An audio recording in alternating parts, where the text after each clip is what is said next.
aconteceu ali. Enfim, vamos adiante. Vamos agora falar de voto impresso.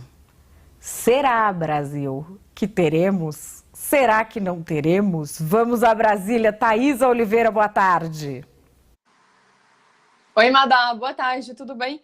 Olha só, como a gente já falou ontem, segue esse impasse em relação à contratação das empresas que farão, né, ali a confecção, a fabricação das impressoras que serão acopladas nas 30 mil urnas eletrônicas. A empresa que estava em primeiro lugar, a Smartmatic, foi desqualificada desse pregão porque não conseguiu atender aos requisitos especificados pelo edital, e a empresa que estava em segundo lugar, a TSC Pontual, acabou se retirando dessa concorrência. Ontem a gente conversou com um representante da TSC Pontual que não quis se identificar. Ele criticou duramente esse pregão eletrônico, disse que esses prazos estipulados pelo TSE são impossíveis de serem aplicados, e falou, inclusive, que as impressoras, né, o custo de fabricação no país seria muito alto, porque a carga tributária incidente sobre as peças importadas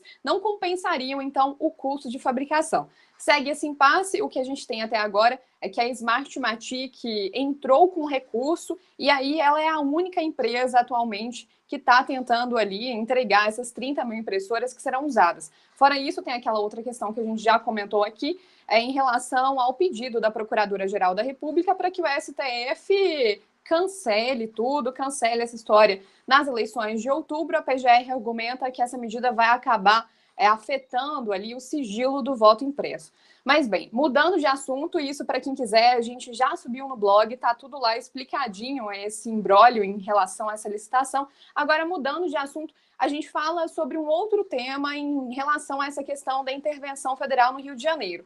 O pessoal entrou com uma ação direta de inconstitucionalidade no Supremo Tribunal Federal, questionando ali uma alteração no Código Penal Militar que prevê que os militares que cometam crimes dolosos contra a vida de civis, ou seja, matem, né, civis de forma intencional, que eles sejam julgados pela própria Justiça Militar e não pelo Tribunal do Júri, né, na Justiça Comum.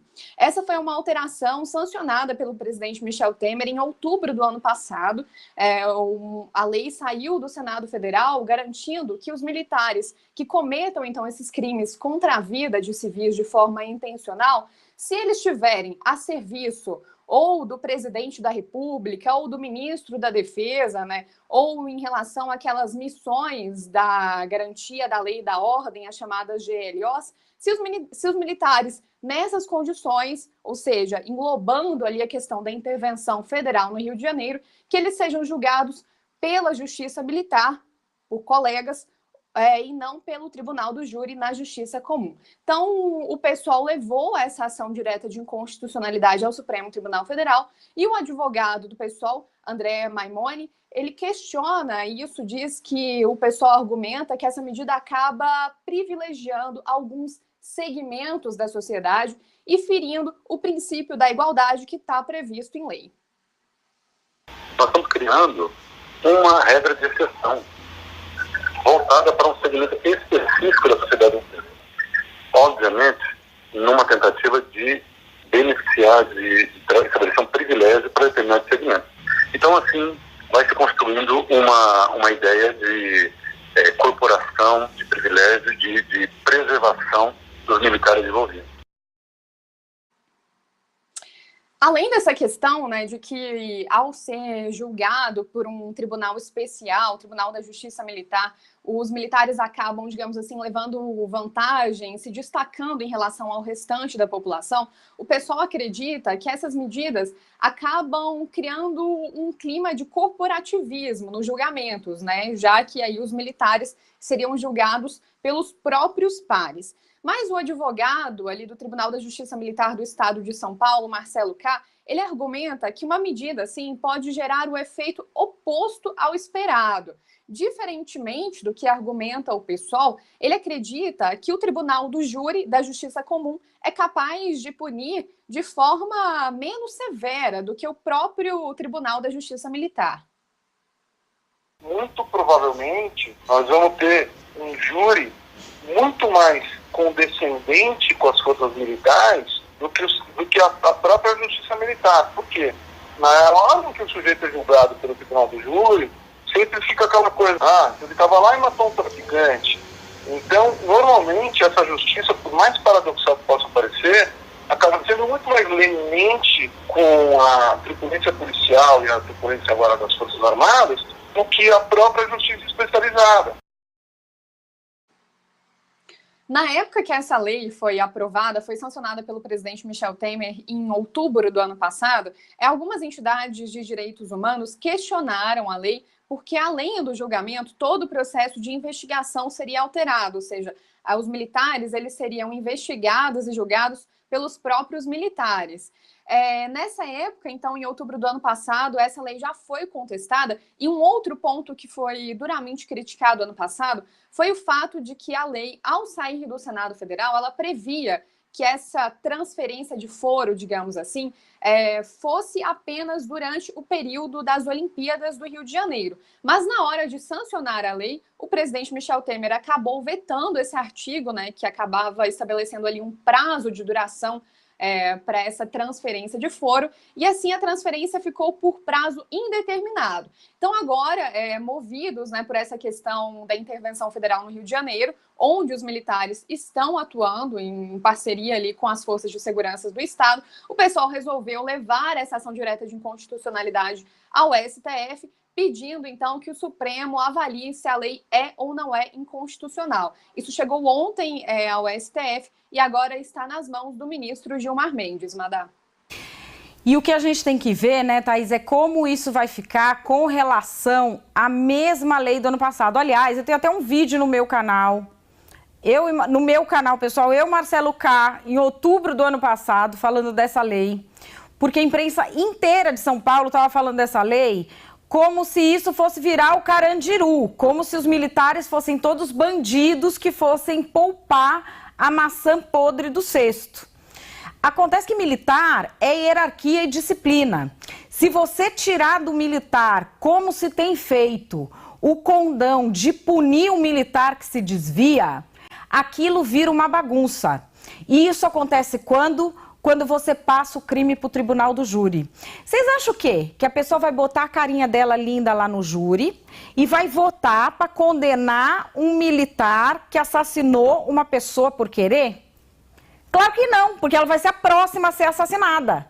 Ela vai ter medo, ela vai absolver.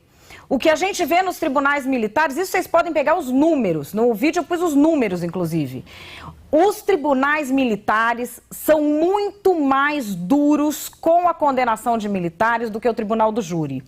Todo advogado de área criminal de militar entra já na primeira audiência, mas doido pro cara e pro tribunal do júri. Porque caiu no tribunal do júri é rua. Você ia votar para prender um militar que é corrupto, que não sei o que matou não sei quantos, 20 anos, dar sua cara ali, seu nome que ele sabe qual é? Eu não ia. Eu não ia pôr ali, arriscar a minha vida. Você vai ver a vida inteira se escondendo por causa de um caso. E é isso que eles dizem. E tem uma outra coisa. Vamos tirar essa coisa da ameaça. Vamos colocar um caso em que a pessoa esteja ali julgando sem ter esse condão da ameaça, só analisando o caso. Quem não é militar não tem como analisar se um militar realmente agiu dentro das regras. Nem esse povo que vai atirar em cabine e acha que sabe o que está fazendo. Só o militar sabe aproximadamente o que aconteceu e sabe o que é possível se provar e o que não é. Então, o que acontece é que às vezes saem condenações disciplinares dali que as pessoas não entendem, mas é porque o militar conhece a situação. E se não tiver obediência à hierarquia e disciplina dentro da tropa, aquilo não funciona, aquilo é prioridade da instituição. Então, assim, tem que deixar na mão dos militares para julgar aquilo, porque essa gente anda de arma na mão. Então, não dá para ser o baguncelê que é o PSOL. Tem que ser organizado o negócio. Então, o PSOL pode entrar com 90 negócios. Eles vão lá organizar os militares? Vai ficar igual dentro do PSOL? É essa que é a grande questão. Agora, dentro do Supremo, nós vamos ver onde que eles vão colocar mais essa ação direta de inconstitucionalidade do PSOL, que nem se organiza para saber com quantas entrou. Eles já entraram com essa ação, lá atrás. Enfim, já tem uma da OAB sobre isso que está sendo debatida. Eles fizeram para aparecer de novo. É mais uma questão que se politiza, na minha opinião, sem nenhuma necessidade. E o militar que está aí nessa operação da lei e da ordem, ele está no exercício da função, ele de qualquer jeito seria julgado pela justiça militar. Enfim, Thaís, eu acho que a gente entrou de vez agora no debate de segurança pública nas eleições, né? Acho que vai ser isso até outubro. Com certeza, né? Hoje mesmo a gente viu ali o presidente Michel Temer encampando essa bandeira da segurança pública na coletiva de imprensa que houve após a posse do novo ministro Raul Jungmann. Temer aproveitou ali para levantar essa bandeira da segurança pública, dentre outros temas, né? Como a gente também já falou no blog, falou sobre reforma do ensino médio, falou sobre transposição do Rio São Francisco. Então, sim, o que a gente está vendo é que está todo mundo aproveitando essa questão da segurança pública para ali chamar de sua. E outra coisa que o advogado Marcelo K., o Fernando, o nosso produtor está aqui, né? Porque eu não ousei falar o sobrenome dele, que é muito complicado. Ele disse que todo mundo chama ele de Marcelo K., que eu poderia chamá-lo assim.